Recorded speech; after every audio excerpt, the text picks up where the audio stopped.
E agora você acompanha pela Rádio Rio de Janeiro o programa Estudo das Obras de André Luiz. Fique agora com o estudo do livro Agenda Cristã. Produção e apresentação, Berenice Lima e Deusa Nogueira. Alô, amigos ouvintes da Rádio Rio de Janeiro. Estamos nós estudando a obra Agenda Cristã. A Agenda Cristã foi uma obra psicografada por Francisco Cândido Xavier, tendo como autor espiritual André Luiz, e publicada pela Federação Espírita Brasileira. Nós estamos trabalhando, lendo os medicamentos evangélicos. E aí hoje a gente vai continuar a ler alguns desses medicamentos importantíssimos para a nossa saúde, Que a gente só toma medicamento ou para curar a doença ou para prevenirmos a doença também. Então ele vai aqui, dirija equilibrado. E aqui ele vem falando de uma coisa muito séria para nós, que é a administração do poder, qualquer poder. Eu sei que tem gente pensando assim, mas eu não mando em nada. Ainda bem que eu só obedeço. Olha só, gente, na hora em que eu vou comprar alguma coisa, naquele momento quem tem o poder sou eu. O outro vai me oferecer, mas eu vou comprar. E quantas vezes, porque eu estou com dinheiro na mão para comprar alguma coisa, eu olho o outro ou até nem olho. Quantas vezes eu pego alguma coisa, pego o dinheiro e não dou um bom dia, nem boa tarde, nem muito obrigada. Nada disso, eu nem olho quem me atendeu. Num determinado momento, até aqui a gente gravando, a Berenice até assim se expôs quando ela falou que certa feita ela estava numa necessidade lá, tinha a viagem e tudo, e ela foi num salão, assim, sem marcar a hora. E a manicure foi excelente, sabe? Fez a unha tudo bem, mas não era o salão que ela ia. Foi um salão, assim, vamos dizer assim, extra. E aí, num outro momento, ela precisou ir também, que ela não tinha a hora marcada, aquela coisa toda para ir. E quando ela lembrou do salão, ela falou que ela não tinha guardado o nome da manicure. Olha que interessante. Foi alguém que atendeu, que fez o trabalho bem feito, mas não foi vista. Então é isso que a gente muitas vezes, o nosso subordinado, vamos dizer assim, quem depende de nós, fica invisível. E aí é que a gente tem que ter o equilíbrio, para entender que a coordenação de qualquer coisa, a direção de qualquer coisa, é um papel transitório para o nosso aprendizado, para o nosso aperfeiçoamento.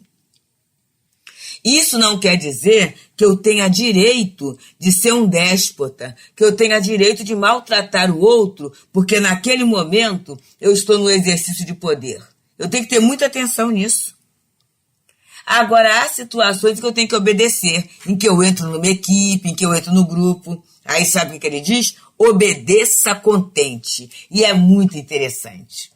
Porque se eu olhar o trabalho como uma grande bênção, o fato de estar num grupo já é de uma alegria inigualável. E aí quando eu entro em qualquer grupo que já está formado, o grupo tem regras. Por isso que eles têm que se trabalhar a humildade, aquilo que Jesus falou, os últimos serão os primeiros. Quando fores convidado para um festim, senta num canto. Para quê? Para que não chegando alguém que seja mais importante que você não seja convidado a sair para ceder lugar para o outro. Jesus não fala isso? Porque o grupo tem regras formadas. Então, muitas vezes eu entro e já quero logo dar as ordens. As pessoas até brincam, chegou agora e já quer sentar na janela. Eu já quero dar as ordens. E aí, muitas vezes, eu sou até imprevidente porque eu não observo como é que a vida estava funcionando. Por isso que é importante, ao chegarmos na casa espírita, numa casa espírita nova, por exemplo, a gente procurar observar e saber por que é que aquele setor, ou por que é que naquele setor, tal ou tal coisa funciona daquela maneira. A gente tem que prestar atenção nisso, porque muitas vezes eu vou mudar alguma coisa, mas na minha casa não era assim. Na minha casa não era assim, era um outro protocolo, era uma outra forma de funcionamento, era um outro, vamos dizer assim, é um outro momento, outro movimento, com outras pessoas. Muitas vezes, determinadas situações têm que funcionar daquela forma, em função das pessoas que fazem parte daquele grupo. Eu tenho que ter atenção nisso. Então, aí eu vou obedecer, mas muito contente por estar sendo acolhido. É muito bom, né? Eu, pessoalmente, meus amigos, eu adoro esse carinho, essa amizade que é fazer parte de um grupo. É muito bom. Eu estou lembrando agora da reunião que nós tivemos no ano passado dos programadores da Rádio Rio de Janeiro. Gente, que maravilha! Que fraternidade, porque, assim, algumas pessoas a gente só conhece pela voz, pelo programa. E ali as pessoas estavam naquele momento, e tivemos o carinho, o abraço, tomamos um cafezinho juntos, e tudo isso, essa amizade, essa troca, isto é um alimento. Olha só, já tem um ano, acho que foi em novembro, foi um ano desse encontro. E até hoje ainda está repercutindo na minha alma essa grande alegria de pertencer a um grupo. Então, eu vou obedecer às regras do programa. Tem 25 minutos, eu tenho que fazer o trabalho, em 24, porque tem o comercial, aquilo tudo. Eu tenho que obedecer essa regra. E agradecer a Deus pela possibilidade de, mesmo não sendo da área de comunicação, a rádio me dá a chance, né, de falar sobre doutrina espírita, de ser útil a alguém. Isso é uma grande alegria. Aí vem o outro ponto: não se queixe. Porque quase sempre, quando eu me queixo, eu me coloco como vítima. Como vítima do outro e muitas vezes até como vítima de Deus. Na verdade, o queixoso, ele é um questionador da justiça divina. E aí a gente tem que pensar, será que Deus acertou com todo o universo e só errou comigo? Eu tenho que parar e pensar, meus amigos. Então a queixa é algo muito sério. Lembra da parábola dos talentos? Que o servo enterrou o talento. Os outros trabalharam.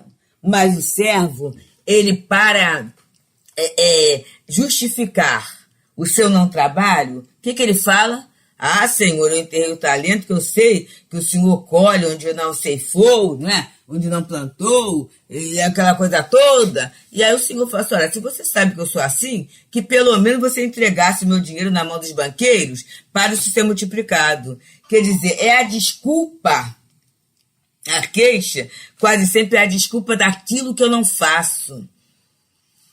Muitas vezes a queixa é o adiamento de eu me olhar no espelho, de eu descobrir e trabalhar minhas possibilidades, de eu perceber que em algumas situações eu posso contornar, eu posso resolver, mas tem outras que são inevitáveis. E se são inevitáveis, como é que eu posso me movimentar dentro daquele episódio de dor e de aprimoramento? É isso.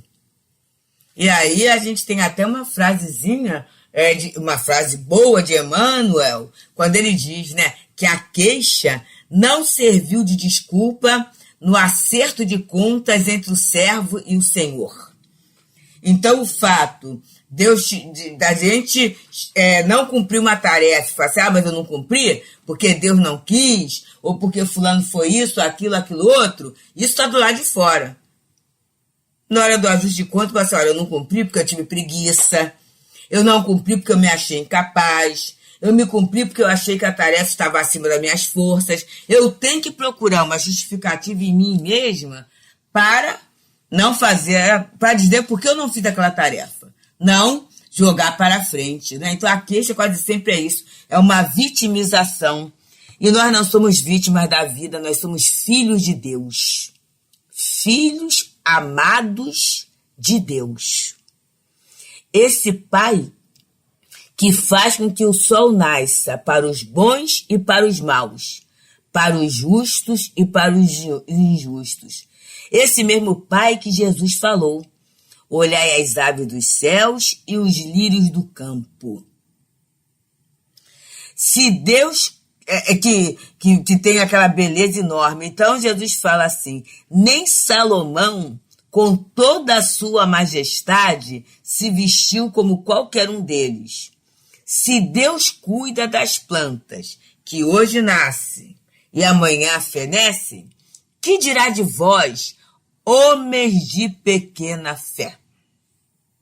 Que a gente possa se sentir esse lírio cuidado, né? Esse lírio vivo, esse lírio com sabor de infinito nas mãos do Criador. E ele continua: siga adiante. Não fala que o trabalhador que ara o campo e olha para trás, ele não é digno? Porque é assim, né? O que foi feito, foi feito. E quase sempre, quando eu olho para trás, é para cobrar alguma coisa. É para olhar alguma coisa que está fora do trabalho. E o convite é que a gente olhe o trabalho e valorize o trabalho em si. Então, vamos seguir adiante. Tem uma música, interessante essa música. O Chico Xavier gostava. O irmão Walter Faria gostava, deve gostar ainda, né? E eu pequenininha, porque foi a época, né, que eu era muito pequenininha mesmo, e teve um filme, Lili e os Bonecos. E a mamãe falava que eu gostava muito de ouvir, era o disco, né, e a criar dançar. Então a música fala, né? Eu levo a vida cantando, ai Lili, ai Lou. Por isso sempre contente vou, o que passou, passou. E essa é a grande mensagem, né? E essa é a grande mensagem, o que passou, passou, é passado. Vamos seguir para frente. Paulo fala assim: eu, esquecendo-me das coisas que para trás ficam, sigo para o alvo, para aquelas que se encontram diante de mim. Então vamos seguir adiante. Vamos seguir adiante, porque adiante tem muita coisa boa. E aí continua André Luiz: repare além, porque um dos motivos das nossas dores é que a gente às vezes fica olhando só para aquele ponto e a gente paralisa. A gente não vê o horizonte. Me lembro do Apólogo de Machado de Assis, em que ele vai a agulha e a linha, e aí as duas fazem um debate, né? Aí eu abro o caminho, mas eu sou que fixo, eu que bordo, e para ver quem é mais importante. E aí naquela situação toda fica em aberto. Quem é mais importante, a agulha ou a linha, né? Fica aberto. Aí o alfinete fala, né? Eu fico assim, e o Machado de Assis, ele coloca bem isso. Eu faço assim, né? O alfinete faz. Nessas questões da filosofia, onde me espeto, eu fico. E a gente, muitas vezes, tem a síndrome do alfinete. A gente fica preso naquele ponto de vista, naquele problema, naquela palavra, naquela atitude. A gente não se permite renovar. E quando eu olho além, eu vejo que tudo mudou. Ainda há pouco era de manhãzinha, agora já é tarde, daqui a pouco será a noite. Mudou. Ainda há pouco estava sol, daqui a pouco chove. Daqui a pouco venta. Não é assim na própria vida da gente. Ainda há pouco eu olhava, era o bebezinho que estava treinando engatinhar.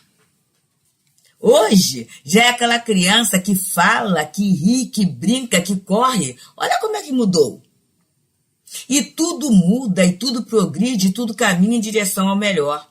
Porque só eu vou querer ficar parada. Então, queridos, vamos olhar além. Lembro da belíssima música da nossa querida Maria Elza Descarte, né? É tão bom olhar o céu e ver a multidão, né? A imensidão, desculpe. E no pensamento além, eu ver que a vida é mais, é muito mais, sempre mais. Então, quando eu olho além, eu vejo que a vida é mais que o meu problema. A vida é mais que a minha palavra, a vida é mais que o meu conhecimento, a vida é mais que a minha limitação momentânea. E aí eu entro no fluxo do progresso, eu entro no fluxo da beleza, eu entro no fluxo do amor de Deus. E ele continua: veja longe. É assim, gente.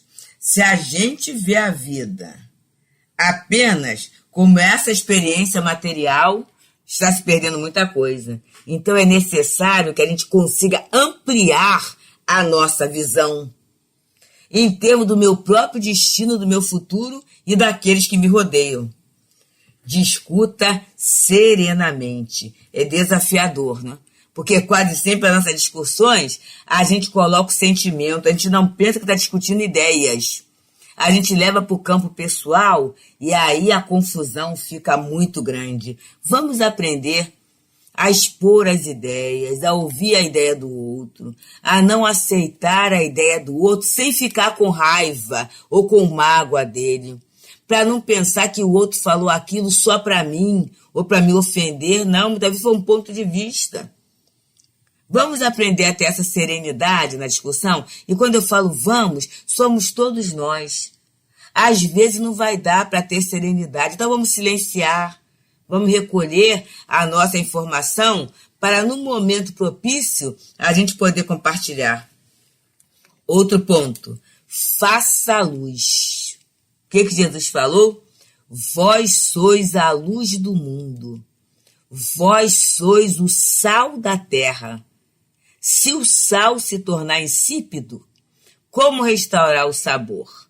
Então nós, os cristãos, nós, os espíritas, nós, aquelas criaturas que creem em Deus, que creem na vida, a gente tem que dar um realce, vamos dizer assim, na vida de relação.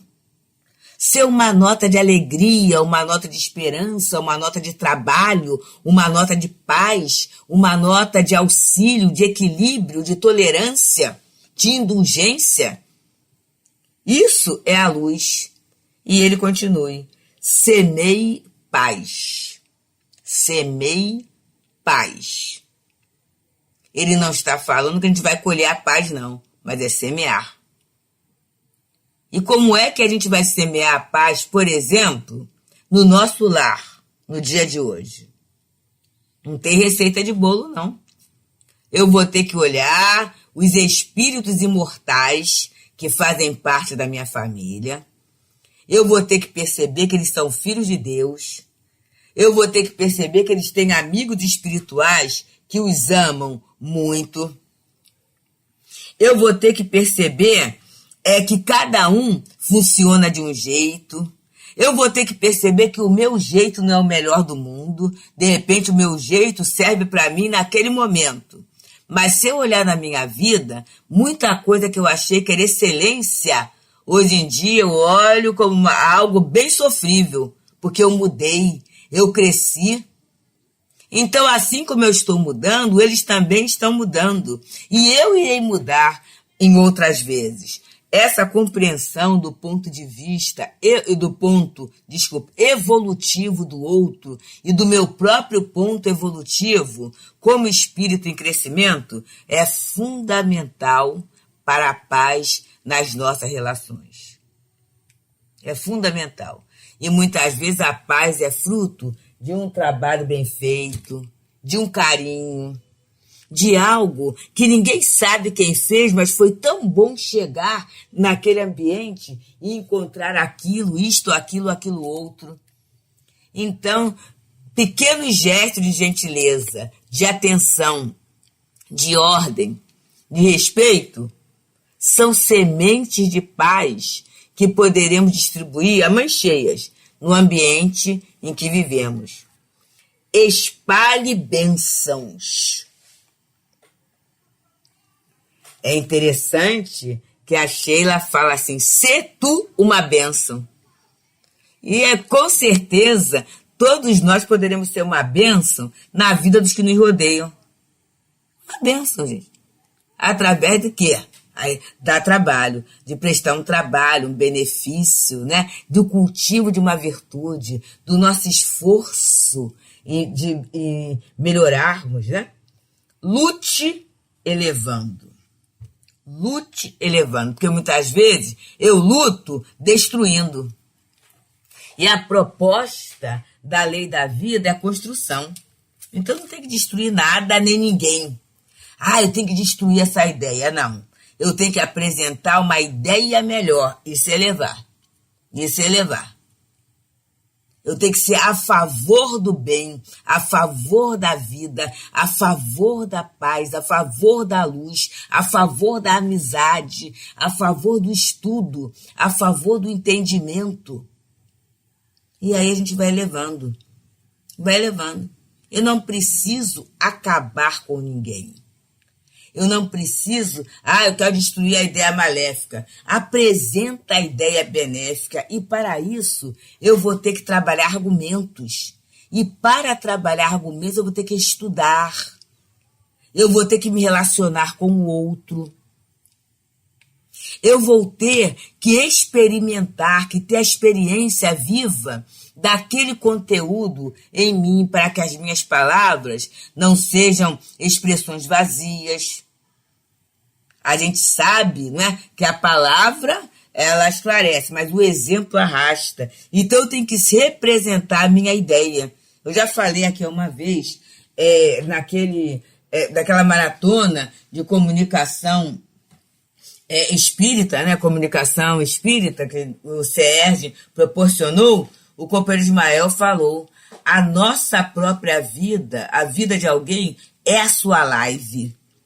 Mas interessante, porque eu posso até falar, mas será que eu experimentei que aquilo é bom? Ou eu estou apenas repetindo algo que eu ouvi, sem pensar, sem meditar, sem trabalhar? Então a gente sabe o quanto vale o bom exemplo, né? O quanto vale a renovação de alguém para os encarnados e para os desencarnados que estão ali. Existe um livro muito interessante que é O Zelo de Sua Casa. Esse livro vem através da mediunidade do nosso Emanuel Cristiano e foi lançado nos 70 anos do SEAC, Centro Espírita Allan Kardec, lá de Campinas, essa casa tão querida na divulgação. E aí tem um espírito Pietro Augusto. Pietro Augusto, ele foi um espírito complicadinho, gente, bem complicado. Mas ele conta que o que converteu, quer dizer, o que fez ele mudar, é claro que ele estava numa casa de profundo estudo. Muito estudo mesmo. Ele sabe que o SEAC é uma da referência no estudo sério da doutrina espírita, na organização desse estudo. Mas ele diz que o que sensibilizou a ele foi a fraternidade entre os companheiros. Olha só, gente. E aí Jesus não falou? Os meus discípulos serão reconhecidos por muito se amarem. Foi a expressão de Jesus. Então, para cada um de nós, quer dizer, a nossa luta pela implantação do bem, pela implantação da regeneração, é a nossa autorregeneração, é a nossa experiência deste mesmo bem. Quanto mais a gente experimentar o bem, quanto mais a gente experimentar a paz, quanto mais a gente experimentar a fé, quanto mais a gente experimentar a gentileza, a obediência, o respeito, o equilíbrio, mais estaremos lutando pela implantação de um mundo melhor. E é esse o trabalho da Rádio Rio de Janeiro. Através de tantos programas, de tantas instruções que fazem, que antecipam esta vivência de uma ambiência pacífica, primeiro no nosso lar. E isso vai sendo espargido pelo planeta. Pensemos nisso, meus amigos, e muita paz. A Rádio Rio de Janeiro apresentou o programa Estudo das Obras de André Luiz.